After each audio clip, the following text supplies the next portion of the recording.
வணக்கம் நண்பர்களே! தமிழர் திருநாளாம் பொங்கல் பண்டிகைக்கு தமிழக அரசு எப்பவுமே பொங்கல் பரிசு தொகுப்போட பொங்கல் ரொக்க பணமும் குடுப்பாங்க. போன வருஷம் குடுக்கல. ஆனா இந்த வருஷம் ரூ. 3000 ரொக்க தொகையா குடுக்கிறதா அறிவிச்சிருக்காங்க. அது எந்த மாதிரியான கார்டுகளுக்கெல்லாம் குடுக்க போறாங்க, எதுக்கெல்லாம் இல்ல அப்படின்னு சொல்லிட்டு நம்ம இந்த வீடியோல பார்க்கலாம். நீங்க நம்ம சேனல இன்னும் சப்ஸ்கிரைப் பண்ணாம பார்த்துட்டு இருந்தீங்களா, சேனல சப்ஸ்கிரைப் பண்ணிக்கோங்க அண்ட் பெல் பட்டன் ஆன் பண்ணுங்க. நம்ம போடுற வீடியோ ஒவ்வொன்னும் உங்களுக்கு நோட்டிஃபிகேஷனா வரும். எப்பவுமே வருஷம் பொங்கல் பண்டிகை அப்படின்னாக்கல, பொங்கல் பரிசு தொகுப்பு அப்படின்னு சொல்லிட்டு 1 கிலோ பச்சரிசி, 1 கிலோ சர்க்கரை மற்றும் முழுநீர கரும்பு, அது மட்டும் இல்லாம வேட்டி, சேலை அப்படின்னு சொல்லிட்டு இதெல்லாம் குடுத்துக்கிட்டு இருந்தாங்க. இப்போ 2021ல பார்த்தீங்கன்னாக்கா ரூ. 2500 குடுத்திருந்தாங்க. இப்போ ரூ. 3000 குடுக்குறாங்க. இது ஒரு நல்ல விஷயம். அது மட்டும் இல்லாம இன்னொரு பெரிய பிரச்சனை என்ன அப்படின்னு சொல்லி பார்த்தீங்க அப்படின்னாக்கா தமிழ்நாட்ல 2,27,16,823 ரேஷன் கார்டு இருக்கு.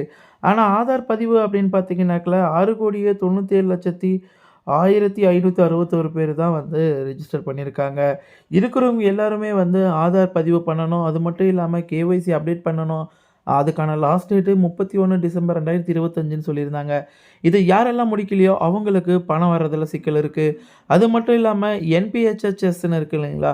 இந்த கார்டுகளுக்கும் இந்த ரூ. 3000 தொகையானது கிடைக்காது. என்பிஹெச்ஹெச், என்சிஇ அப்படின்னு சொல்லி இருக்கு இல்லைங்களா? இந்த கார்டுக்கும் இந்த ரூ. 3000 பணமானது சேராது. ஒவ்வொரு வருஷமும் எப்பவுமே பொங்கலுக்கு முன்னாடியே டோக்கன் எல்லாம் குடுத்து, அதுக்கப்புறமா தான் ரொக்கமா இருந்தாலும் சரி, பொங்கல் பரிசு தொகுப்பா இருந்தாலும் அத குடுத்துட்டுருக்காங்க.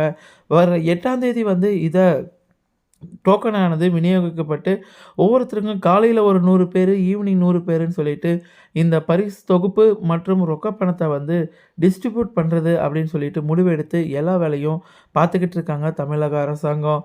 ஒ அது மட்டும் இல்லாம, இப்போ 60, 70 வயசுக்கு மேல இருக்கிறவங்க மற்றும் மாற்றுத்திறனாளிகள் எல்லாருக்குமே இவ்வளோ நாள் போய் கடையிலேயே வாங்குற மாரி இருந்துச்சு. ஆகஸ்ட்ல 2025லேருந்து ஒரு புது திட்டம் தாயுமானவர் திட்டம்னு கொண்டு அது மூலியமா அவங்களுக்கு வீடுகளுக்குவே போயிட்டு ரேஷன் பொருட்கள் எல்லாம் குடுத்துருந்தாங்க.